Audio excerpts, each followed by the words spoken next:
Two dudes in a Doppler. Jamie, sometimes we have a week and I'm like, what are we going to talk about on the show? This week, I think it's pretty simple what we're going to talk about. A lot of snow came. Yes. Big forecast. I want to apologize. Last week, we ran a rerun. We were a little bit busy. If you're from the Springfield area, you probably know why we were a little bit busy. And we're like, I don't think we have time to get you guys a new episode. So apologies on that. We're going to make it up to you for this one. We got some fun things to talk about. We're going to recap all the snow. I'm the only guy with a tie here. I got to loosen up the tie, right? Okay. Got that Ozarks First logo on me here. Canadian tuxedo, though. Yeah. I don't know if you can... Fully covered in the Canadian tux. With the amount of snow on the ground, I figured it's fitting. Why not? Need that extra traction. Don't want to slip and fall. Got to find a way to stay warm for all the cold. Yeah, but it has been cold. Jamie, how you been? You you know what? It's you were talking about that snow that came through this. What was that? What were the dates there? 24th, 25th of January. Saturday, Sunday. Yeah, that sounds right. Yeah. It's always good to get on the other side of those things, right? Yeah. You know, I mean, you get a forecast. And it's stressful because you want to get it right. And you cobble that thing together, and then you're trying to have the right messaging, and then you just hope it all goes to plan. And then when you get on the other side of it, you can look back, it feels a lot better, right? It's a lot of sleepless nights. For me, I get nervous on the lead up. You know, when you're promising people half a foot of snow, you're like, I hope I see this. I remember I woke up Saturday morning, and I'm laying in bed. I'm staring at the ceiling fan. I told people there's not going to be a lot of snow right now. I'm going to look out my window. There better be only like an inch. If there is 4 or 5 inches on the ground, I am in so much trouble. I'm in so much trouble. I look out the window. Yeah. Like, yes. Yeah. Remember so good. We talked about that Friday night leading up to it, and it was like, you know, if we're looking at 1 to maybe 2 inches on the ground, we're good. Yeah. When we get up in the morning, that means that the forecast is on track and everything is going to plan. So like you said, I mean, it is one of those where you get up, you look outside, and you want to make sure everything is as you expected it to be. I talked about this. We have a team meeting, you know, where we get all people at Ozarks First in one room. We talk about what to expect with the weather. And I said, guys, I'm expecting 3 things to happen on Saturday. Very light snow, like an inch or 2 to start the day off. I'm expecting people to go crazy on Facebook saying, these meteorologists don't know nothing. They call for all this snow. They're calling for nothing. They forecast bust. And then step 3 is that last wave of snow, and we got all that snow that came in overnight. So it's really like an appetizer, a lull, and then a boom. Here's half a foot of snow on the ground. I think all 3 of that happened. You know what? Here's the funny thing: is it's like even though you message it the right way, it still doesn't matter because it's still like we got to Saturday afternoon, and even though the forecast was as planned, I mean, we were on track. Yeah. We got to Saturday afternoon, and people were expecting a lot more snow on the ground because we're talking about a total snow total of 6 to 10 over the course of the weekend. We weren't talking about, you know, by Saturday morning or Saturday afternoon, all that was going to be on the ground. But there were a lot of people that maybe didn't read it the right way. And so then we get to Saturday afternoon, and there's a couple of inches on the ground, and they're like, what storm? It didn't happen. And it's like, no, there's a lot more storm to go before we're done with this one. And that's one of the things where we're telling people, be patient, be patient, be patient. I think it gets even worse in these days where we try to see the conservative side of the forecast. I think for most of the Ozarks, we said 7 to 10. Now, some people in northern Arkansas, we said you may get a little bit double digits or higher, but we were aiming for that 7 to 10 range. And generally, you could walk outside. That's roughly what you have on the ground. There's some people that may have 6, not 7, but 6, 7. I mean, don't do that. I didn't know if you're going to get that reference or not. You are a grandpa. I got it. Well, I don't know. There's a story behind 6, 7. It's a very old reference. I think everybody thinks that it's like something that was created like, you know, in the past 2 years, but it's an old reference. It goes back to the time of like Shakespeare and before Shakespeare. So I got to wrangle you back on weather before you rip out a Shakespeare rant over here. My granddaughter loves 6, 7. She really does. And every time that reference like pops up on like some game or video that she's looking at, you know, she just kind of gives you the look like, So, but 6, 7 inches of snow, and we were kind of going for more conservative forecasts, and we were worried going into this because we're kind of on an island. A lot of people were saying a double digit, a foot. Some people saying half a foot. The Facebook meteorologists were calling for, I think, 7 feet of snow and snowmageddon, and everyone's going to die over the weekend. Yeah. And I understand how people react because they hear all these different numbers. They hear all these people saying different things. They get hyped up with people saying, oh, it's Yeah. going to be the biggest one ever. And then when we come in and say, guys, it's going to snow. It's not going to be as much as what you think it will.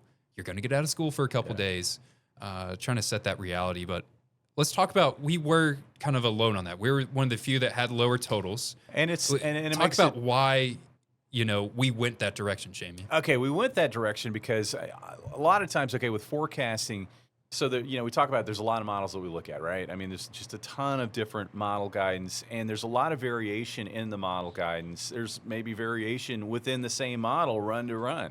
So you got to sift through all of that. But I think what may be lost these days is just thinking back to previous storms and how those storms performed under the same conditions, and how the model guidance projected how those storms would perform under the same conditions. So really, honestly, a lot of this was just, it's looking at the model guidance, and most of it was going, it was going like, full bore towards some of these really high-end expectations that were out there. There were other models, a few, that were a little bit more conservative, as Matt said. But really, it was like looking at the pattern, looking at that Arctic air mass, how dry that air mass was coming in, how it looked like precipitation may play out across the area, and then just looking back to the past. And thankfully, we had a storm less than a year ago in February of 25. That storm was also billed to be a huge snowstorm for our area. And that was one where we even got caught off guard on that one, because all of the model guidance was saying one thing. And when all of the model guidance says the same thing, that's one that you really need to listen to. You need to say, okay, I mean, unless you see something that really tells you, no, that shouldn't happen, when everything is saying the same thing, and it was doing it for days in advance, that's what you go with. Kind of talking about that last year. Last year was a very similar setup. We had snow that came in with single-digit temperatures. We had a cold air mass. And I remember looking at the models last February, and the European model was calling for 16 inches of snow, and the North American model was calling for 14, and the GFS was calling for 15, and the National Blended models was calling for 14. And we kind of went into a little bit of that model mania last year. We didn't go as full bore on it, but we looked at the same pattern, and we said, these models are doing it again. They're not understanding. They're wanting to say this is going to be a massive storm. They're wanting to say it's going to be the worst thing ever. And we looked at what happens in Springfield, and we go, just because the computer model's calling for it doesn't mean we're going to run that as our forecast. Forecasting. No. Forecasting, I mean, you're not forecasting if all you're doing is plucking numbers off of a model and then changing your forecast every time the model changes.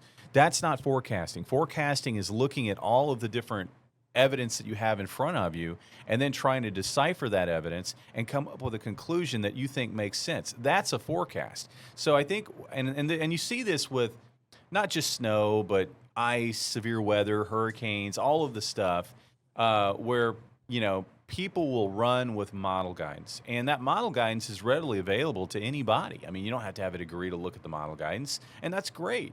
But a lot of people will take that information and then take it as gospel. And that, again, if you're just plucking model data and running with it, that's not forecasting. That's just copying what you see on an image. Two things we don't do, and I think this is why we have that most accurate streak. I've been here for 3 of the 9, so Jamie, you've been here for all 9 of the 9 most accurate years. Something that you do incredibly well is what you said there. I don't just take the model and run with it. I forecast. I know what happens. I look back at past events. And the second reason is you don't really try to throw out the worst case scenario. I think I went on air both Thursday and Friday in the lead up to this, and I said the chances of getting totals, and I said the chance that we get a foot in Springfield, I had it at 10%. I said, guys, it could happen. I'm not saying it's impossible, but I am highly betting against it, and I'm not going to tell you to prepare for the worst case scenario. And thankfully that panned out. It's and there's a typical. I mean, if you've watched the weather long enough as a viewer, if you've watched the weather long enough, you can see that there's generally a progression in how we forecast a big upcoming event, and that is we'll tend to start very general, and then as we get closer within time of the event, the forecast becomes more detailed. We start to flesh that thing out. You don't want to go 7 days out and say, hey, this is what all the model guidance is saying and this is what it's going to be. Now, if the pattern makes sense, you can say it looks like we could be heading in that direction, but I think you do have to start off broad, and then as you get closer to the event, that's when you really start to like focus in on what you think the actual forecast will be. It's like if we thought that there was going to be 15 inches of snow over the past weekend, that would have been our forecast. But we didn't think that that was going to play out, and that's why we had a different forecast from a lot of other people out there. We always try to crescendo up. That's a term that I like to use with this forecast. If we think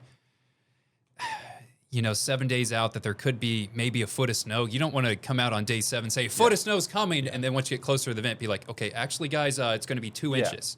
You want to build up to those totals, and the more confident you get before you kind of throw out those really bad situations.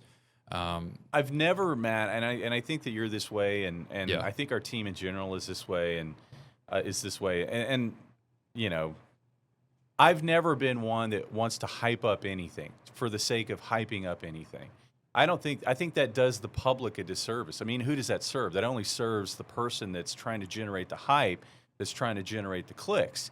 I think that our job is to message the way we feel how something will play out.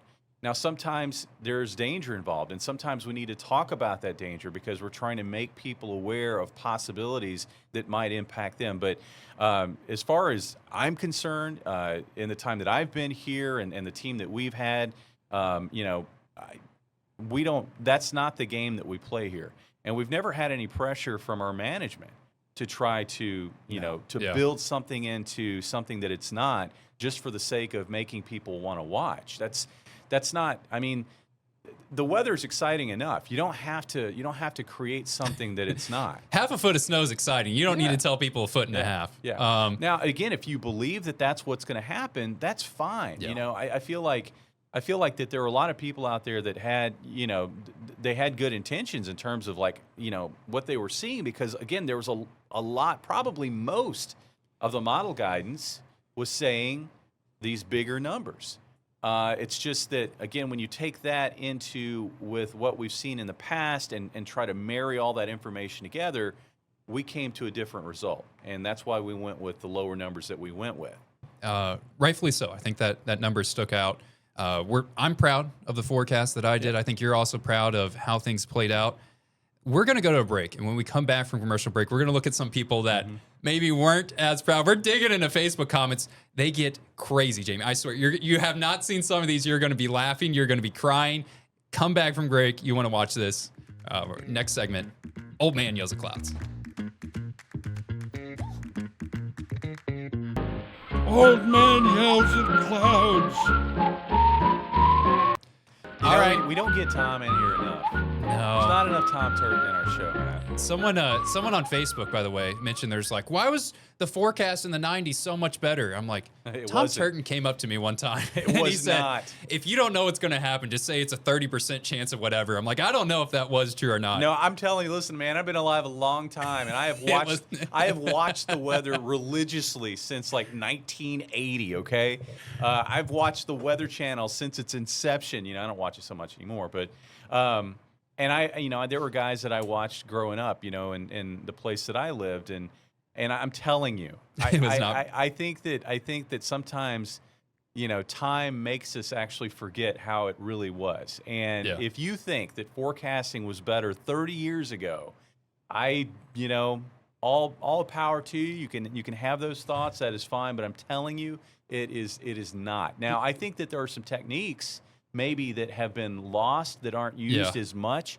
But, as much as we want to bash the models, especially in regard to this storm, the model guidance has given us so much insight into some of these big weather events that are very, very impactful that we wouldn't have been able to see as clearly a decade ago or 20 years ago or 30 years ago. I mean, listen, 25 years ago, let's see, 25 years ago would have been 2001. Let's take you back to 30 years ago. I can remember when I was interning at a local TV station in Jackson, Mississippi, and you were literally, the model guidance was coming in on what was called a DIFAX chart. And the job that I had was to take those pieces of paper coming in off the printer and separate them and put them on a bulletin board. It was black and white, Jamie, what makes me so happy is this segment, Old Man Yells at Clouds. I'm the old man. You just started doing an old man rant right here. Gary, pull up the Facebook comments. We got to stop this Facebook. We got to stop this rant from Jamie. Get him dialed back in the right direction. Starting with a positive one. Yeah. T-Wayne, you called it right last year. And not T-Pain. Not T-Pain. You called it right last year, and when I saw your prediction for the past weekend before the snow started, and that was much different than what other people were saying, I put my money on your thoughts, and you came through again. Let's start with a positive one, because I think there's a lot of positive ones, but I'm going to show all the negative and funny ones after this. Gary, if you can, click to the next one for me. They start to get a little bit crazier, and I think the best part about this whole thing is, Jamie, you have no clue what's going to be coming. I don't. Roll that next one for me, Gary, if you can. It's going to be good, though. It is going to be good. You just wait. Try clicking the slideshow full. All right, here's the next one. Positive comment. I will give you a D-. I will give you a D-. For me, a D- you know what that is means? like So that means you got it like 72% right? Isn't that That's what better that than half. 72% right. For me, a D- is if I was saying a foot of snow and it wasn't dusty. Yeah. You know, it's like no, that'd be a flunk, man. That's a big F right there. I think a D-. Hit the next one, Gary. Yeah. D- ain't good. Wow, the most accurate. I'm going to read this exactly how he read it or wrote it. Yeah. Wow, the most accurate radar our weather team messed this one up. They were saying 7 to 10 in on report saying it was supposed to be 8 to 12 and one saying 6 to 10. Wow, you guys missed this one a big time. I like it's almost Italian. One a big time. You missed this one a big time. I don't know what I think he's saying. upset that in one forecast we said 7 to 10. So we said 7 to 10 on Friday. Yeah. Thursday we said 6 to 10. He's like, wow, you guys changed it from 6 to 10 to 7 to 10? Yeah. You messed this one up a big time. And then there was an 8 to 12. I don't remember 8 to there 12 ever was, being an 8 no, to 12. No, 8 to 12 was Northern Arkansas. Yeah. 8 to 12 was Northern And Arkansas. then we went to 6 to 10 we on Saturday. never said a 12 in Springfield. We No, never never said did. anything No. past 10 inches for the metro area. Anything, we never went over 10. But I think he's upset saying we went from 6 to 10 to 7 to 10. And I think that was a good pivot. We messed this one up a big time. Hit the next one for me, Gary. Oh, yes. This one brings me so much happiness. Makes me so sad. There's a story that's going to come in after this, but let's just read this. Oh, boy. Gary, could you put on like the monster voice for me? The sound effect? Give me a good old voice effect as I read this. You got something for me over there? I'll start reading. If you find it, slap it on there. Stop interrupting the basketball games. You guys have messed up the OT game and the Purdue versus Illinois ending with the obvious. You are right. It snowed. There is going to be more, and the roads are bad. Same thing for 8 minutes and ruined watching 2 different basketball games? Better be at a television station than the weather forecast. See, I read that. I kept. All right, Gary. I think I've got a laryngitis or something there. Excuse me. He didn't get it. No. I think I read that last line in there. Be better at television station than weather forecast. And I was like, is he just saying like the weather forecast was good and we just need to be better at being a TV station and respecting viewers, which we do try to do. We really do try to do. Yes. And I apologize that sometimes we not only mess up, sports coverage, but for viewers, sometimes it's programming. We really don't want to do that. We don't want to do that. We don't like the negative comments. It's just there's a job that we had to do, and this was the plan that was cobbled together that we needed to follow. Sometimes and that's what we did because we're we promised. Required. Well, and we promised the viewers in this case that that's what we were going to do, that we were going to update them throughout the day on Saturday. But I understand the consternation. Now, when it comes to tornado warnings, We that's a have to. different beast. We have to do that. Or we get fined And big. It's one of time. those. It's one of those. Like We get in big trouble. People get mad at us because it's like, oh, I live in Springfield and I don't care anything about Waynesville, Missouri. Oh, who cares? Yeah, who cares about White Blow? But that's what we have to do. We have to broadcast that information for our viewing area, and it's not just Springfield; it's all the other communities that surround Springfield, and that is as it should be. Now, in the future, as TV evolves, we may get to a place where we don't interrupt your programming, but you can see that we're talking about the weather, and then if you want that information, you go there. But we're not there yet in terms of our technology here. We're this working TV on station. things behind the scenes to make that better for you. While I tell this story, Gary, you can go to the next Facebook comment, but I started dying laughing because every time Jamie cut in, there was someone from a bar, may as well be Les Moody, who was hammered drunk. He went and after he'd be like, went after my tie. Said, tell that meteorologist to get off my screen and change his stupid tie. Jamie, this is my favorite one because there is so much going on. Let's take it one at a time. We'll go from top to bottom. I don't need the monster voice for this one, Gary, but thank you. It flopped. See you again next time for more overhyped forecasts you get wrong. This storm keeps getting lower. It seems fake. Fake storm to scare everyone. Now, granted, Jamie, this came in on Saturday morning when there was an inch of snow on the ground. We told everyone there's only going to be an inch. I mean, that's what we said. This one is my favorite. Everyone, bow your head and pray with me. Almighty God, we pray the Lord for every home that is without electricity and every home without heat today. I pray, Lord, that you would have mercy, God, that you would stop this rain, stop the snow, stop the sleet, and that, God, you would keep the people safe and restore power to each one. I love how wholesome this is. Someone is praying in our comment section, and then at the very bottom, you got, not smart trying to be smart, but that's slate. You got people calling fake storms. You got people saying we're overhappen. We got people praying on Facebook. This is what's devolving into chaos in our Facebook section. And that's a small sliver of like the Facebook comments that were out there, Yeah. I don't know. Listen, I've done this a long time, and I have forecast a lot of winter storms, and I think for myself and our weather team, we are proud of the forecast for this particular storm. We are about as close as you can get, not only in regard to the snow totals, but the messaging of how the storm would evolve, and also the temperatures.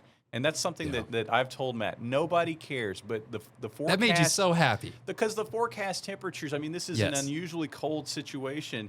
And Matt, I had a forecast out middle of last week. You had days before the weekend when the cold hit. You knew the cold. You didn't know the snow that far out, and you got there on both. And when you're able to get like the lows and the highs in an event like this days in advance within, a couple 1 degree, man, that's a good forecast. And for those reasons, I'm very proud of our performance in this particular winter storm. And I scream to the universe. It's like, I am not letting my pride get away from me. I am mindful that I do make mistakes, and I have not gotten all of the storms right. I don't think I could have said it better myself. I think we got to end the show kind of on that note. I hope you guys enjoyed the snow, kids. You got a couple days out of school. That's really what matters. It's what matters. People are able to enjoy something that doesn't happen all the time. It was a fun event. If you comment some crazy stuff on Facebook, calling for jobs to get fired or what, I don't know. Maybe we'll talk about your next winter storm. But thanks for everyone who stuck with us over this crazy week. Hope you had fun on this episode. 2 Dudes in a Doppler. We'll have another one coming your way next week. We'll see you guys.